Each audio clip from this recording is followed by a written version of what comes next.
Welcome back my friends. देखिए, हम लोगों ने एलसीआर सर्किट डिस्कस किया है। उसमें हमने सीरीज रेजोनेंस की कंडीशन डिस्कस की थी। XL is equal to XC, याद है? वहां से हमने एक फॉर्मूला बनाया था रेजोनेंस फ्रीक्वेंसी का। उसी से आगे एक टॉपिक स्टार्ट होता है। नाम डाल दीजिए सबसे पहले तो शार्पनेस ऑफ रेजोनेंस, या इसी के साथ एक फैक्टर ऐड होता है, उसको बोलते हैं क्वालिटी फैक्टर। शॉर्ट में कहें तो क्यू फैक्टर। तो ये तो हेडिंग हो गई। मैं अगर शार्पनेस की बात करूं, मेरी बात को थोड़ा सा मैं एक डायग्राम से समझाना चाहूंगा। रेजोनेंस तो तब होता है ना जब एक्सएल और एक्सी इक्वल होता है, याद है? एक्सएल और एक्सी जब इक्वल किए थे तो ओमेगा निकला था 1/रूट of LC. Resonance frequency does not depend on R पर डिपेंड नहीं करती है। देखो फार्मूला में देखो, रेजोनेंस फ्रीक्वेंसी का फार्मूला क्या है था? 1/√LC। ये एंगुलर फ्रीक्वेंसी में लिखा है, आप इसको ओनली फ्रीक्वेंसी में 2πf करके भी लिख सकते हो। यहां मैं बस ये समझाना चाह रहा हूं कि ये जो ओमेगा आर है, ये रेजोनेंस एंगुलर फ्रीक्वेंसी है, ये 1/√LC है। It is not depend on R की जितना ज्यादा बड़ी वैल्यू होगी, ध्यान रखिएगा, उतना ज्यादा फ्लैट कर्व आता है। अगर फ्रीक्वेंसी वर्सेस करंट हम ग्राफ बनाए, किसके versus? Frequency versus current. R की लार्ज वैल्यू के लिए फ्लैट कर्व आता है, और जैसे जैसे आर की वैल्यू कम होती जाती है, जैसे आर की मीडियम वैल्यू है तो थोड़ा सा शार्प हुआ ये कर्व। आर की अगर लो वैल्यू हो गई तो ये शार्पनेस, मतलब इसका थिकनेस कम होती जाती है। ये आर की लो वैल्यू के लिए आप इस डायग्राम को बना सकते हो अगर चाहो। लेकिन आर अगर 0 हो जाए, देखो लो होते होते कितना हो जाए? 0, तो इसी एकदम शार्प कर्व होगा, मतलब कहीं पीक मिलेगा ही नहीं तुम्हें। देखो इधर से जाता हुआ महसूस होगा, उधर से रिटर्निंग होगी। ये होता है आर 0 के लिए। किसके लिए? आर 0 हो जाएगी तो करंट इनफाइनाइट हो जाएगी एक तरीके से। कितनी हो जाएगी? Super conductor. तो ये शार्पनेस टॉपिक कुछ इस कर्व से रिलेटेड है। फिलहाल जो हमें पढ़ना है मैं उसकी बात करता हूं। वापस आइए डायग्राम पर। वो जो अभी डायग्राम्स बनाए थे उनका एक पार्ट हमने लिया। आर की वैल्यू लो ली है, 0 नहीं ली है। 0 होती तो ये पीक नहीं दिखता हमें, ठीक है? आर को हमने क्या लिया? लो वैल्यू के लिए। तो एक ग्राफ हमने आपके सामने बनाया। देखिए, करंट वर्सेस फ्रीक्वेंसी। देखो ये जो ग्राफ है किसके किसके बिटवीन है? Current versus frequency. ऐसा ग्राफ बनता है। यहां पर पीक वैल्यू है करंट की, इसको आई नॉट कहेंगे हम लोग। क्या बोलेंगे? आई नॉट। याद है पीक वैल्यू होती है आई नॉट। एक जगह और हमने इसका स्टेशन लिया हुआ है। देखिए ये प्लेस जो है ये करंट की 1/√2 मैग्नीट्यूड को शो कर रहा है। किसको? कर्व का वो पॉइंट हमने और ऑब्जर्वेशन पे दिया है जहां पर वैल्यू कितनी हो जाती है करंट की? पीक वैल्यू का 1/√2 times.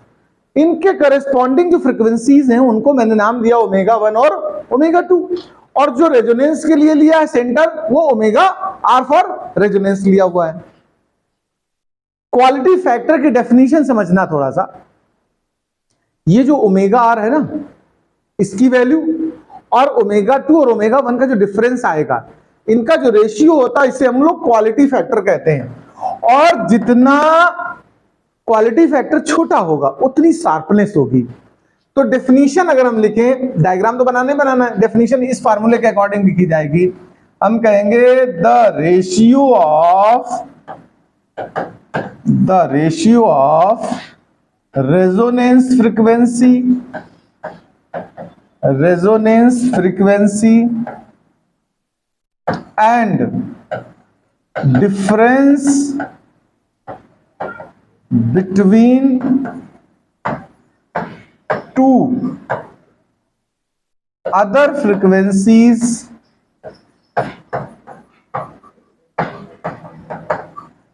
which are lies either side of resonance frequency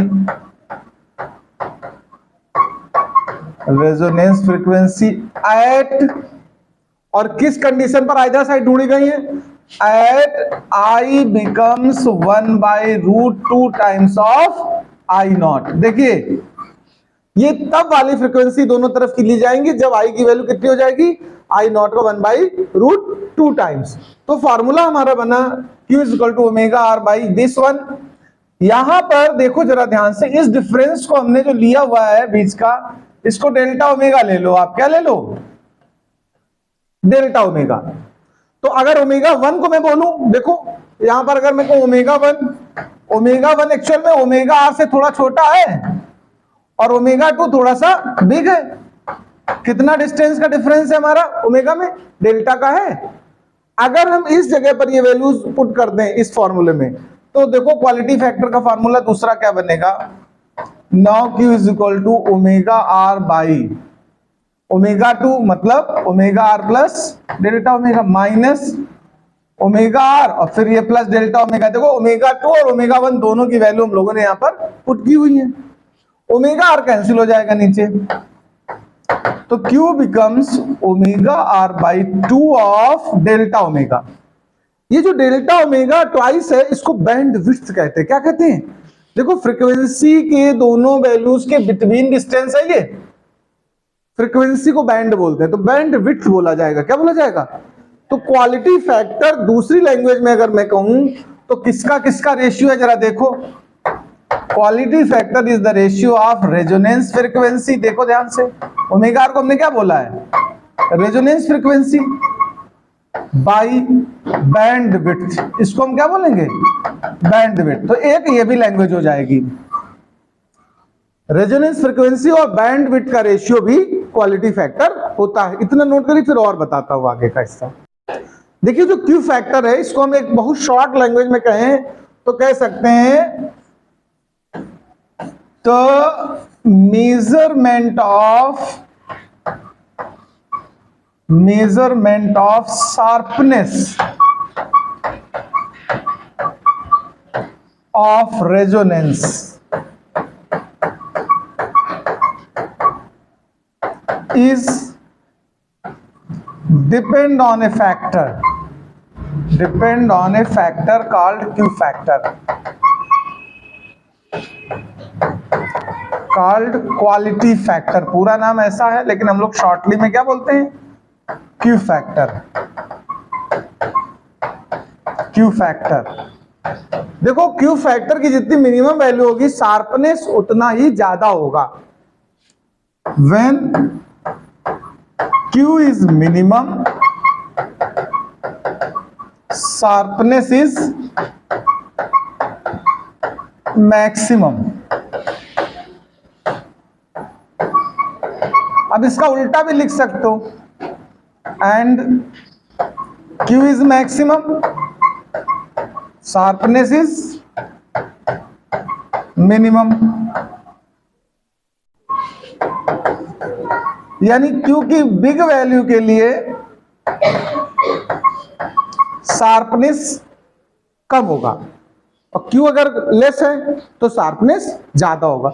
sharpness का हमारा सेंस होता है, ध्यान रखिएगा, इस कर्व के थिन होने का। जितना ज्यादा ये थिन होगा यानी बैंडविड्थ जितनी छोटी होगी उतना शार्प लेट किया जाएगा इसको, और जितने फ्लैट होता जाएगा उतनी लेस शार्पनेस होगी। लेस शार्पनेस के लिए ध्यान रखिए क्वालिटी फैक्टर बिग आएगा। ठीक है, अब हम एक और बात डिस्कस करेंगे, इसके लिए एक फॉर्मूला बनाना है मुझे। अच्छा एक चीज और सुन लो, क्वालिटी फैक्टर डायमेंशनलेस क्वांटिटी है, ये जरूर लिख लो। Q factor is dimensionless quantity.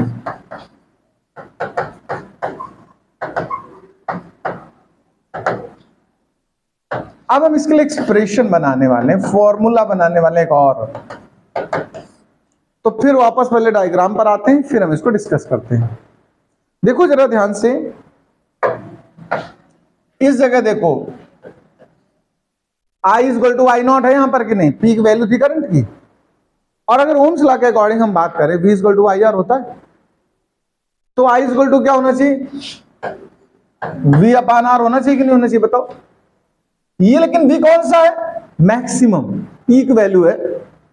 अगर उसी हिसाब से इस जगह हम लिखे फॉर्मूला देखो, तो हमें क्या लिखना चाहिए, V0 upon √2 times of R।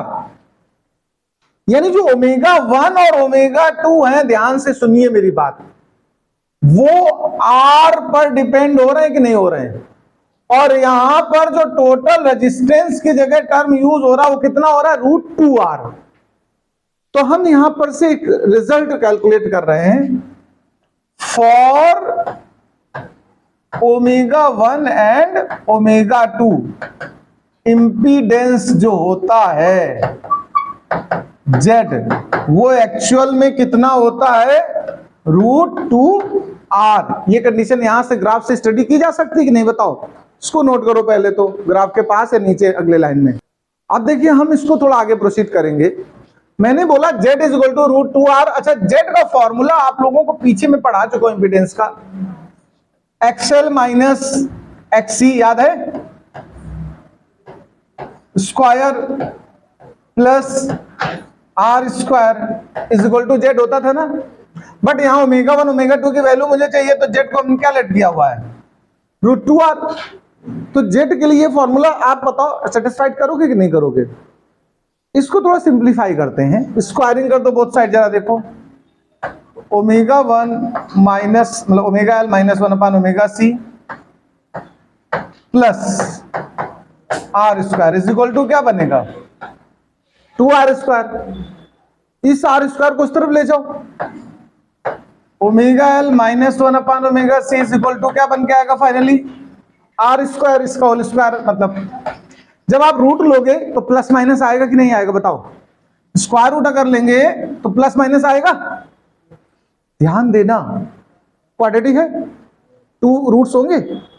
एक बार माइनस R लेंगे, उसके लिए ओमेगा को ω1 कहेंगे, क्योंकि ओमेगा की 2 वैल्यूज है, एक ω1 देगा और एक बार ω2 देगा। तो जब पहली बार इसको ओपन करेंगे, ω1L minus 1 upon ω1C is equal to -R, equation 1 करके डाल दो। दोबारा ω2 के लिए यही रूट देने वाला है, 1 अपॉन ω2C प्लस R। ये दो इक्वेशन तक नोट करो आप लोग। अब इक्वेशन इन दोनों को हम एक बार ऐड कर दें और एक बार सब्ट्रैक्ट कर दें। तो चलो पहले ऐड करते हैं, एडिंग बोथ।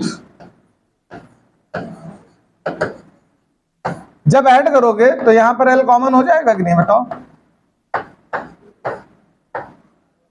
यहां पर 1 अपॉन C कॉमन हो जाएगा, देखो।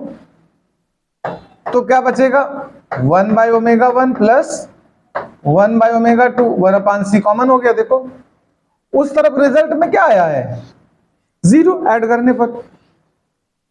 यहां पर एलसीएम ले लो, ω1 प्लस ω2 L, यहां ऊपर आ जाएगा ω1 प्लस ω2, ω1 ω2 प्रोडक्ट में आ जाएगा, 1 अपॉन C चल ही रहा है।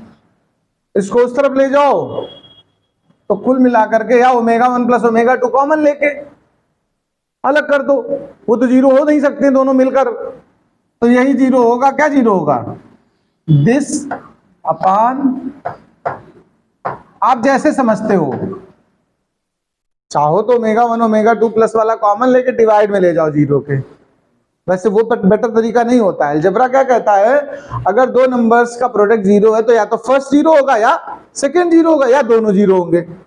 यहां पर फर्स्ट जो कॉमन ω1 प्लस ω2 लिया, ये 0 पॉसिबल नहीं है, कुछ तो फ्रीक्वेंसी होगी भाई, और दोनों मिलकर फ्रीक्वेंसी 0 कैसे बना देंगी, निगेटिव फ्रीक्वेंसी होती नहीं है, इसलिए ये 0 पॉसिबल नहीं है। तो ये कॉमन लेकर हटा के छोड़ देते, बचा हुआ हिस्से को 0 मानेंगे। इसका मतलब ये तो सब जानते होंगे, वैसे आप लोग होशियार बच्चे हो। तो 1 अपॉन ω1 ω2 अगर बनाओगे तो LC बनेगा कि नहीं बनेगा, बताओ। तो फिर ω1 ω2 का प्रोडक्ट क्या आया, देखो 1 बाई LC। बताओ बताओ भाई सब लोग बताओ,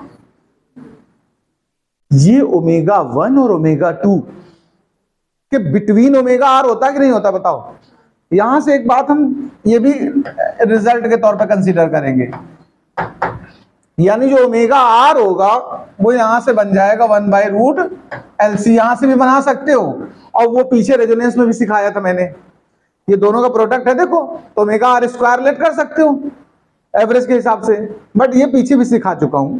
खैर फिलहाल यहां तक पहुंचो, फिर आगे की बात करूंगा। इसके बाद हम इक्वेशन 1 और 2 को आपस में सब्ट्रैक्ट करेंगे। क्या करेंगे?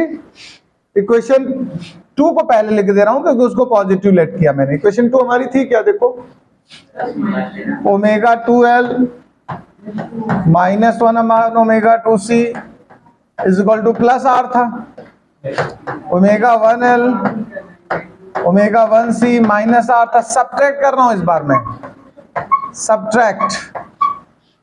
तो जब सब्ट्रैक्ट करते हो तो साइन चेंज करते हो। तो देखो यहां पर देखो l कॉमन हो गया है, तो यहां क्या बनेगा?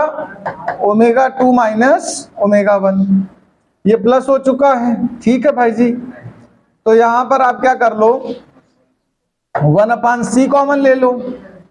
यहां ये प्लस वाला 1 अपान ओमेगा 1 बना है कि नहीं, और माइनस वाला 1 upon omega 2 is equal to 2r बना।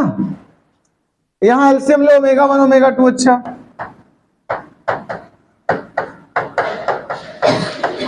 ओमेगा 1 और ओमेगा 2 एलसीएम होगा तो ओमेगा 2 माइनस ओमेगा 1 आएगा कि नहीं आएगा? अच्छा, ओमेगा 1 माइनस ये ओमेगा 2 वाला पूरा कॉमन दोनों में है, तो देखो L plus 1 upon C omega 1 omega 2 product is equal to 2r। ये देखो ओमेगा 1 मल्टीप्लाइड बाय ओमेगा 2 की वैल्यू अभी जो हमने निकाली थी, आपको याद होगा, इन दोनों का प्रोडक्ट क्या होता है? 1 बाय एलसी होता है। तो ये अगर 1 अपान में हो तो ऊपर क्या आ जाएगा? एलसी आ जाएगा। देखो यहां पर इसकी वैल्यू एलसी पुट कर दो तो एल, अच्छा इसकी वैल्यू जब एलसी ऊपर पुट कर दोगे तो सी से सी कैंसिल हो जाएगा कि नहीं बताओ? तो 2l हो जाएगा कि नहीं? उसको उधर ले जाओ, omega 2 minus omega 1 2r by 2l। देखो तो एक रिजल्ट आया तुम्हारे पास, omega 2 minus omega 1 is equal to r by l। इस रिजल्ट का भी यूज है, इसलिए इसको नोट करो। देखो हम लोग एक कंक्लूजन पे अब पहुंचे हैं कि जो फ्रीक्वेंसी का डिफरेंस है वो r बाई l है कि नहीं। बट क्वालिटी फैक्टर का जो हमने पहले एक फार्मूला लिखा था, आपको याद आया होगा, बट क्वालिटी फैक्टर Q वो था ओमेगा r और ओमेगा 2 माइनस ओमेगा 1 का रेशियो। याद आ रहा है? ये बात याद आ रही कि नहीं आ रही? अभी एकदम ताजा बिल्कुल पढ़ा है, गर्म होगा अभी तक। अब रखो इसकी वैल्यू, देखो यहां से हम ये कह सकते हैं जो Q है वो ओमेगा r बाई, इसकी वैल्यू देखो ये अभी अभी निकाली। क्या निकाली तुमने? r by l। अभी देखो ओमेगा 2 ओमेगा 1 का डिफरेंस क्या निकला? r by l। रख दो यहां पर, तो जब r बाई l पुट करोगे तो l मल्टीप्लाई नहीं चला जाएगा? बताओ। तो क्वालिटी फैक्टर का भी फार्मूला है, लेकिन सिंस ओमेगा r जो होता है 1 अपान रूट एलसी होता है। याद करो ओमेगा r क्या होता है? होता कि नहीं होता बताओ? शार्पनेस ऑफ रेजोनेंस में ये फार्मूला बना था। इसको पुट करो यहां पर ओमेगा r की जगह, तो देखो जरा Q is equal to 1 by root LC, तो ये आ गया, और ये L अपान R पहले से लिखा हमारे पास। एक रूट L कैंसिल हो जाएगा कि नहीं बताओ? Q is equal to 1 upon R root में L और by C। This is the main result for quality factor. Important formula quality factor का ये है, सबसे नोट करिए आप लोग।